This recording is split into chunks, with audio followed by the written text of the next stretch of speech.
out the door and try to kiss, can't find this no more. It's just you and me, and there's nothing I can do. I'm stuck with you, stuck with you, stuck with you. Assalamualaikum warahmatullahi wabarakatuh. Halo teman-teman, perkenalkan nama saya Era Aurelia Yvanda dengan NIM 23401026. Pada kesempatan kali ini kita akan menjelajahi materi-materi penting dari bab 1 sampai dengan bab 6 dalam studi hadis. Tanpa basa-basi lagi, mari kita mulai.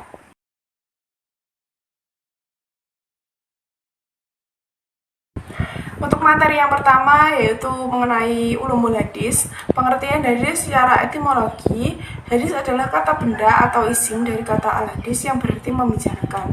Sedang menurut ahli usul, hadis adalah segala perkataan, segala perbuatan, dan segala takdir Nabi yang bersangkut paut dengan hukum. Ulumul hadis berarti ilmu pengetahuan yang mengkaji atau membahas tentang segala yang disandarkan kepada Nabi, baik berupa perkataan, perbuatan, ketetapan, maupun lainnya. Secara garis besar, ilmu-ilmu hadis dapat dibagi menjadi dua, yaitu ilmu hadis riwayah dan ilmu hadis dirayah. Ilmu hadis riwayah ialah pengetahuan tentang hadis itu sendiri. Objek ilmu riwayah adalah pribadi Nabi, yakni perkataan, perbuatan, takrir, dan sifatnya. Membicarakan bagaimana cara menerima, menyampaikan kepada orang lain, memindahkan, dan mentakwilkan hadis.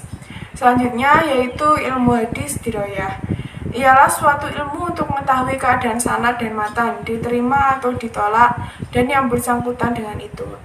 Objek ilmu hadis dirayah ialah sanad dan matan dari sudut diterima atau ditolaknya suatu hadis. Selanjutnya yaitu sejarah perkembangan hadis. Sejarah perkembangan ilmu hadis.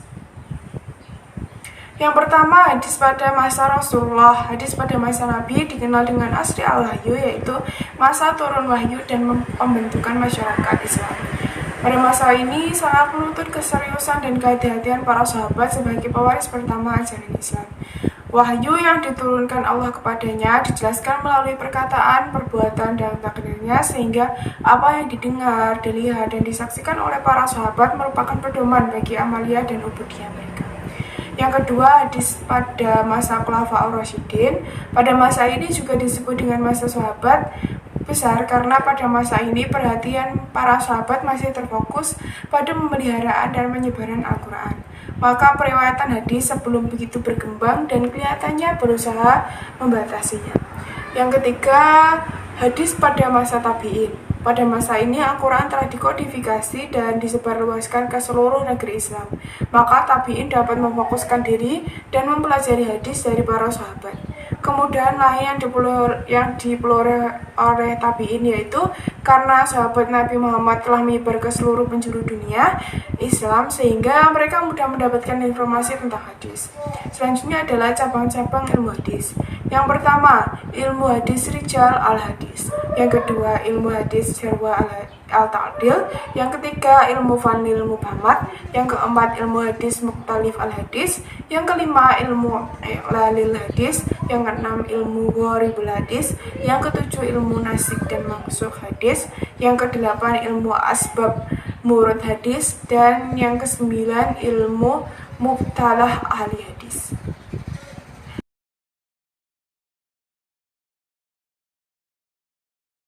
Baik, selanjutnya bab yang kedua mengenai sejarah hadis sebelum dibukukan pada masa Nabi, sahabat, dan tabi'in.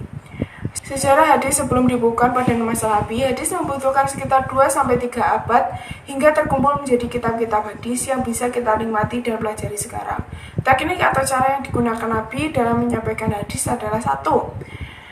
Melalui para jamaah pada pusat pembinaannya yang disebut majelis al-ilmi. Melalui majelis ini, para sahabat memperoleh banyak peluang untuk menerima hadis. Yang kedua, dalam banyak kesempatan Rasul juga menyampaikan hadis melalui para sahabat tertentu yang kemudian oleh para sahabat disampaikan pada orang lain. Ini terkadang ketika ia mengurutkan suatu hadis, para sahabat yang hadir hanya beberapa saja. Yang ketiga, melalui ceramah atau pidato di tempat terbuka seperti ketika Haji Wadha dan Fathu Makkah. Yang keempat, melalui perbuatan langsung yang disaksikan oleh para sahabat atau jalan musyaddah seperti yang berkaitan dengan praktek-praktek ibadah dan muamalah. Kelima, para sahabat yang mengemukakan masalah atau bertanya dan berdialog langsung kepada Nabi. Melihat kenyataan ini, umat Islam pada saat itu secara langsung memperoleh hadis dari Rasul sebagai sumber hadis, baik itu berupa perkataan, perbuatan, dan juga takdir. Selanjutnya, sejarah hadis sebelum dibukukan. Pada masa sahabat, yang pertama, pada masa Abu Bakar As-Siddiq. Abu Bakar sangat berhati-hati dalam periwayatan hadis, maka dapat dimaklumi bila jumlah hadis yang diriwayatkan relatif tidak banyak. Abu Bakar hanya sedikit meriwayatkan hadis karena Abu Bakar selalu dalam keadaan sibuk. Ketika menjadi khalifah, kebutuhan akan hadis tidak banyak. Pada masa zaman sesudahnya dan jarak waktu antara kewafatannya dengan kewafatan Nabi pun sangat. Yang kedua, pada masa Umar bin Khattab, Umar menekankan kepada para sahabat agar tidak memperbanyak riwayat hadis di masyarakat. Alasannya adalah masyarakat tidak terganggu konsentrasinya untuk membaca dan mendalami Al-Quran. Maksud dari larangan Umar yang lainnya yaitu agar masyarakat lebih berhati-hati dalam periwayatan hadis. Yang ketiga, pada masa Utsman bin Affan, Utsman meminta kepada para sahabat agar tidak banyak meriwayatkan hadis yang mereka tidak pernah mendengar. Hadis itu pada zaman Abu Bakar dan Umar. Utsman telah menyampaikan seruan agar umat Islam berhati-hati dalam meriwayatkan hadis, tapi seruan itu tidak terlihat begitu besar pengaruhnya terhadap para periwayat tertentu yang bersikap longgar dalam periwayatan hadis. Karena selain pribadi Utsman yang tidak sekeras pribadi Umar, juga karena wilayah Islam yang setelahnya semakin luas. Yang keempat, pada masa Ali bin Abi Thalib. Ali bin Abi Thalib sendiri cukup banyak meriwayatkan hadis Nabi. Hadis yang diriwayatkan selain dalam bentuk lisan juga dalam bentuk tulisan atau catatan. Hadis yang diriwayatkan berupa catatan berkisar tentang pertama, hukum denda atau diat, yang kedua, pembebasan orang Islam yang ditawan oleh perang kafir, yang ketiga, larangan melakukan hukum kisos atau kisos terhadap orang Islam yang membunuh orang kafir. Yang kelima, pada masa para sahabat Nabi, selain Al-Khulafa'ur Rasyidin, yang pertama adalah Anas bin Malik. Pernah berkata, sekiranya dia tidak takut keliru, niscaya semua apa yang telah didengar dari Nabi dikemukakan juga kepada orang lain. Pernyataan Anas ini memberi petunjuk bahwa tidak seluruh hadis yang pernah didengarkan dari Nabi disampaikan kepada sahabat lain atau kepada tabi'in. Dia berlaku hati-hati dalam meriwayatkan hadis. Sa'ad bin Abi Waqqas bahwa ia pernah ditemani oleh Al-Sa'id Yazid dalam perjalanan dari Mekah ke Madinah. Pulang pergi selama dalam perjalanan, Sa'ad tidak menyampaikan sebuah hadis pun. Apa yang dilakukan oleh Sa'ad itu tidak lepas dari sikap hati-hatinya dalam periwayatan. Sikap hati-hati para sahabat Nabi tersebut bukan hanya tak kalah menyampaikan hadis saja, melainkan juga tak kalah menerimanya. Tidak jarang seorang sahabat terpaksa menempuh perjalanan yang sangat jauh hanya untuk mendapatkan atau mencocokkan sebuah hadis saja.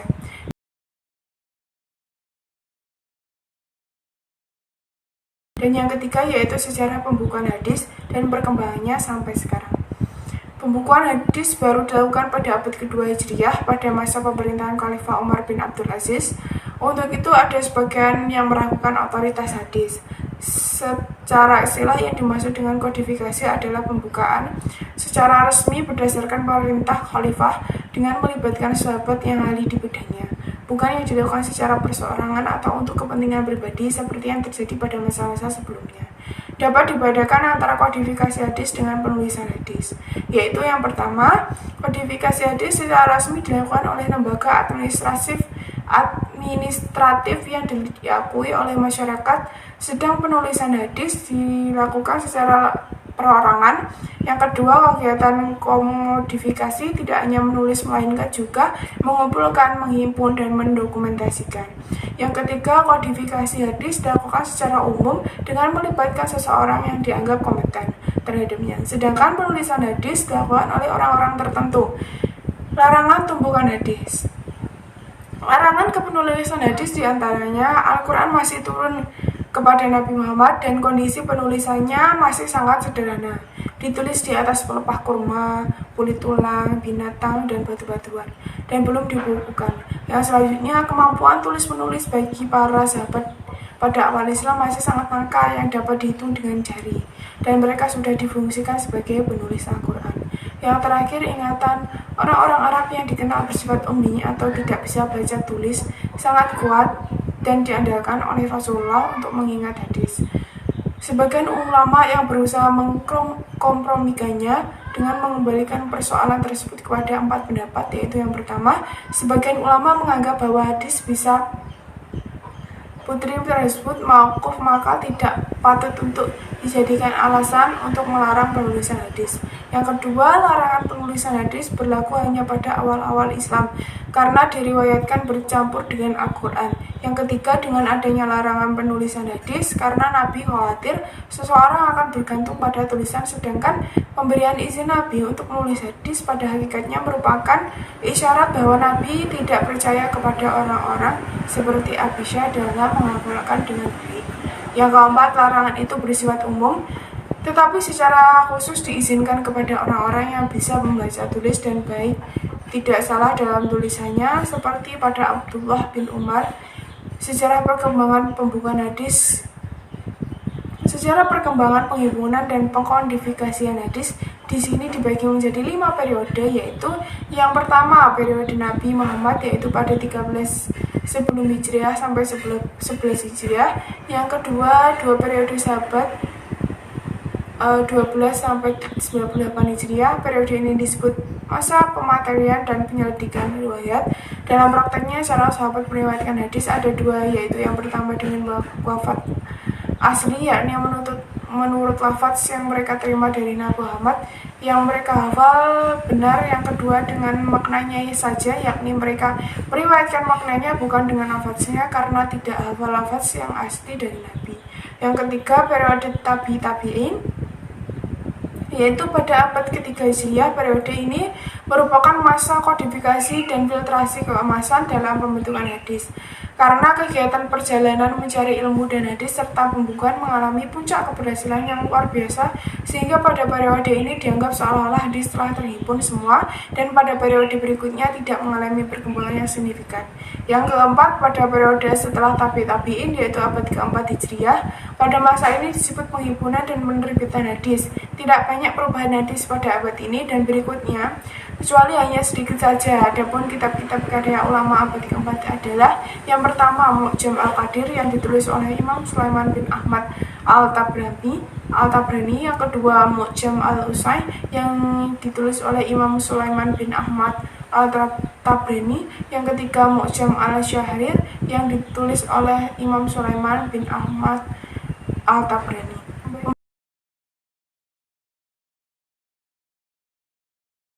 Pembagian hadis dari segi kuantitas.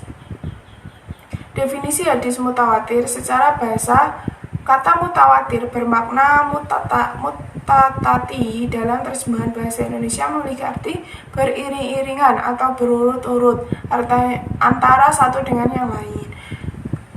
Secara terminologi, hadis mutawatir adalah hadis yang diriwayatkan oleh perawi yang banyak yang menurut adat kebiasaan mereka tidak mungkin bersepakat untuk berdusta. Para ulama menentukan 4 syarat sebuah hadis bisa dikatakan mutawatir. Pertama, harus diriwayatkan oleh perawi yang banyak. Ada yang menyatakan tidak boleh kurang dari 2, ada yang meriwayatkan 4, ada yang mematok minimal 5 jalur sanad, ada yang berpendapat 10 sesuai dengan ketentuan awal jamak kasroh. Dan pendapat ini merupakan pendapat yang paling ideal. Yang kedua, adanya konsistensi jumlah perawi yang banyak tersebut pada setiap tabok atau tingkatan generasi. Apabila salah satu dari tingkatan sanad tidak tercapai jumlah minimal bilangan mutawatir, maka sanad tersebut tidak dikategorikan mutawatir, tetapi termasuk dalam kategori sanad hadis ahad. Ketiga, menurut adat kebiasaan mereka tidak mungkin bersepakat untuk melakukan kebohongan secara bersama-sama. Seperti para perawi yang datang dari daerah yang berbeda-beda, tidak saling mengenal, tidak saling berkomunikasi antara satu dengan yang lain. Yang keempat, periwayatan tersebut disandarkan kepada panca indera, baik indera pendengaran, penglihatan, dan lainnya. Macam-macam hadis mutawatir. Para ulama membagi hadis mutawatir menjadi 2 macam, yaitu yang pertama hadis mutawatir lafzi. adalah hadis mutawatir yang memiliki lafaz dan makna yang sama dari semua jalur periwayatan. Yang kedua, mutawatir maknawi adalah hadis mutawatir yang lafaznya berbeda antara satu riwayat dengan riwayat yang lain, tetapi riwayat-riwayat tersebut memiliki sisi kesamaan makna, seperti hadis-hadis mengangkat kedua tangan ketika berdoa. Selanjutnya, definisi hadis ahad. Secara bahasa, ahad artinya satu hadis ahad, yang berarti hadis yang diriwayatkan oleh satu orang, tetapi dalam makna istilahnya hadis ahad adalah hadis yang tidak memenuhi syarat mutawatir. Para ulama mengatakan hadis ahad berdasarkan kuantitasnya, sanadnya menjadi 3 bagian, yaitu yang pertama hadis masyhur adalah hadis yang diriwayatkan dengan 3 jalur atau sanad atau lebih, namun tidak sampai pada tingkatan mutawatir. Hadis masyhur dibagi menjadi 2 macam, yaitu masyhur secara istilah ataupun masyhur istilahi. Adalah hadis yang diriwayatkan dengan 3 jalur rawi atau sanad atau lebih, namun tidak sampai pada tingkatan mutawatir. Dinamakan masyhur secara istilah karena hadis tersebut disesuaikan dengan kriteria istilah atau definisi ulama hadis. Yang kedua, masyhur istilahi atau masyhur ghair istilahi adalah hadis yang terkenal atau masyhur dari mulut ke mulut. Pada hakikatnya, hadis masyhur istilahi tidak termasuk bagian dari hadis ahad karena yang menjadi pertimbangan kemasyhurannya bukan kuantitas sanad sebagaimana hadis ahad. Yang kedua, hadis aziz adalah hadis yang diriwayatkan dengan 2 jalur perawi ketika jalur di semua tingkatan sanad, tetapi cukup di satu tingkatan sanad yang lain tidak kurang dari 2 perawi. Sebagai contoh, di tingkatan atau jalur sahabat ada 3 orang sahabat yang meriwayatkan. Di tingkatan tabiin ada 2 orang, sedangkan di tingkatan berikutnya ada 4 atau lebih perawinya. Maka hadis tersebut dinamakan hadis aziz. Yang ketiga, hadis gharib adalah hadis yang diriwayatkan dengan 1 jalur perawi atau sanad, baik di semua tingkatan sanad atau tabaqah atau di sebagian tingkatan sanad saja. Hadis gharib ada 2 macam. Yang pertama, mutlak, hadis yang diriwayatkan oleh seorang perawi atau 1 jalur sanad saja, walaupun hanya di salah satu tingkatan sanadnya. Yang kedua, ghair misti, yang kegaribannya karena aspek-aspek tertentu, artinya hadis tersebut pada dasarnya memiliki banyak jalur sanad atau diriwayatkan oleh banyak perawi, tetapi dari aspek tertentu hadis tersebut dinilai ghaib yang bersifat nisbi.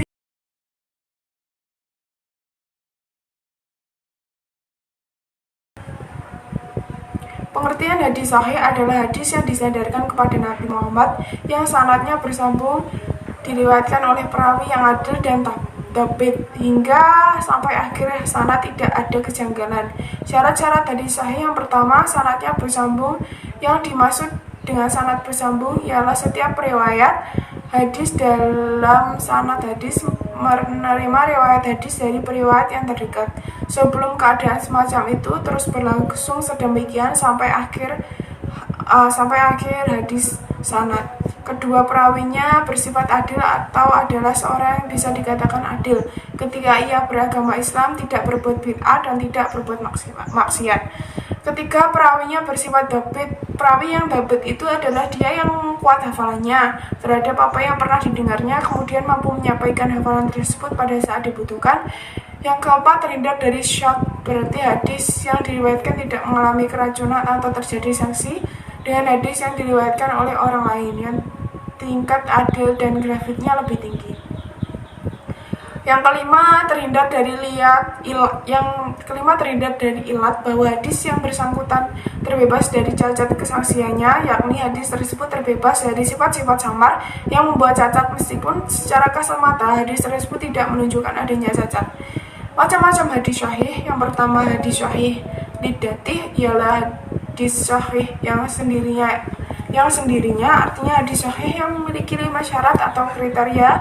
Yang kedua, hadis syahih li ghairih adalah hadis yang kesahihannya dibantu adanya keterangan lain. Yang berikutnya adalah hadis hasan, adalah hadis yang bersambung, sanadnya diriwayatkan oleh rawi yang adil, yang rendah tingkat kekuatan daya hafalnya, tidak racun dan tidak bercacat. Hukum hadis hasan fungsinya sebagai hujah dan implementasinya adalah sama seperti hadis sahih meskipun kualitasnya di bawah hadis sahih. Syarat-syarat hadis hasan: yang pertama, sanad hadis tersebut harus bersambung. Yang kedua, perawinya adalah adil. Yang ketiga, perawi Yang ketiga, perawinya mempunyai sifat dopit, namun kualitasnya lebih rendah dari yang dimiliki oleh perawi hadis sahih.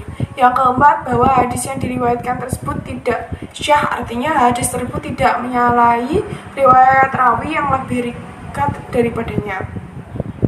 Yang kelima, bahwa hadis yang diriwayatkan tersebut selamat dari ilat yang rusak. Macam-macam hadis hasan. Yang pertama, hadis hasan didati. Pada hadis hasan didati, para perawinya terkenal kebaikannya, akan tetapi daya ingatan atau kekuatan hafalannya mereka belum sampai pada derajat hafalan pada para perawi sahih.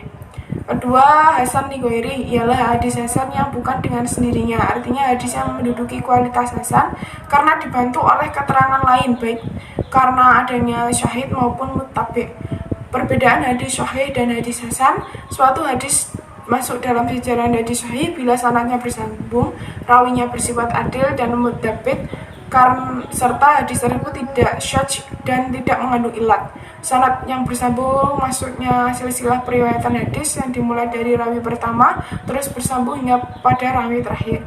Sedangkan hadis hasan sama halnya dengan persyaratan hadis sahih, bedanya hanya terletak pada sekitar titik-titiknya rawi yang ada dalam rentetan sanad. Artinya dalam hadis hasan terdapat sebagian atau semua rawinya kurang menguasai hadis baik melalui tulisan maupun hafalan.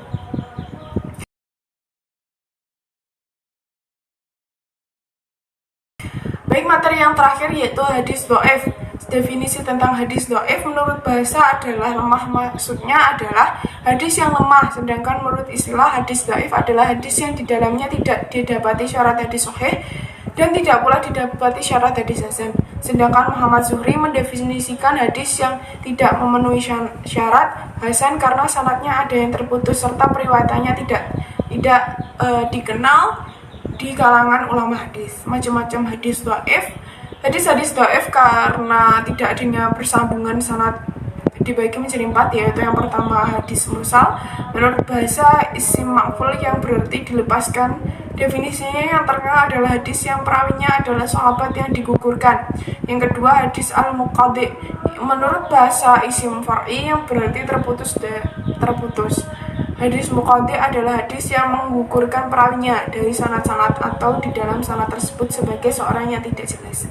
Yang ketiga, hadis muqaddad secara bahasa adalah sesuatu yang dibuat lemah dan letih. Adapun menurut istilah adalah hadis yang digugur atau digugurkan dua orang perawi atau lebih dari sanad secara berturut-turut.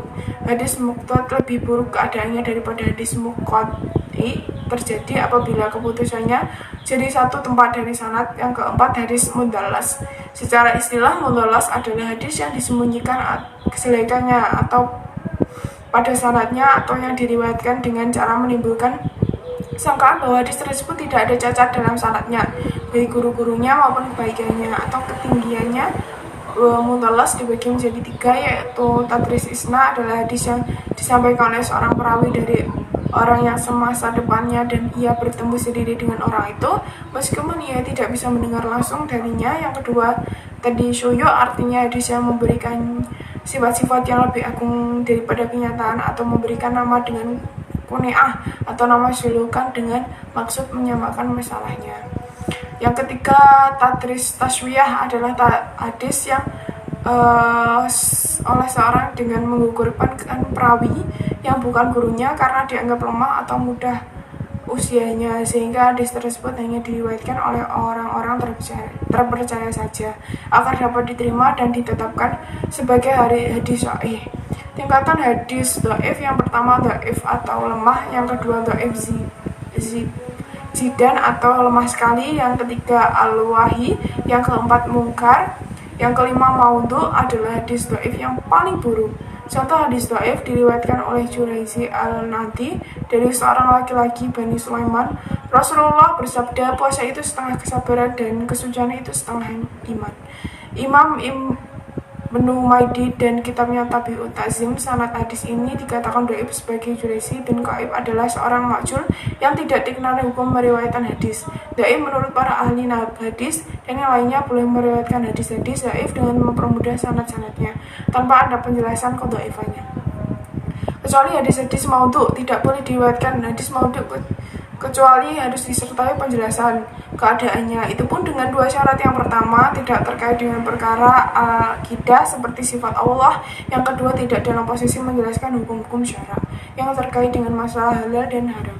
Yang ketiga, pada saat mengamalkannya tidak diyakini kepastian dari Rasulullah. Yang terakhir adalah kriteria hadis dhaif. Kriteria hadis dhaif yaitu hadis yang kehilangan salah satu syarat sebagai hadis sahih dan hasan. Dengan demikian, hadis dhaif itu bukan tidak memenuhi syarat-syarat hadis sahih, juga tidak memenuhi persyaratan hadis-hadis hasan. Pada hadis dhaif terdapat hal yang menyebabkan lebih besarnya dugaan untuk menetapkan hadis tersebut bukan berasal dari Rasulullah. Oke, terima kasih telah menyimak penjelasan materi studi hadis dari materi 1 hingga 6. Semoga informasi yang telah saya sampaikan dapat bermanfaat dan menambah pemahaman kita tentang hadis-hadis yang sahih dan relevan. Jangan ragu untuk terus belajar dan mengeksplorasi lebih lanjut. Demikian dari saya, apabila ada kurang dan lebihnya, saya mohon maaf. Wabillahi taufiq wal hidayah. Wassalamualaikum warahmatullahi wabarakatuh.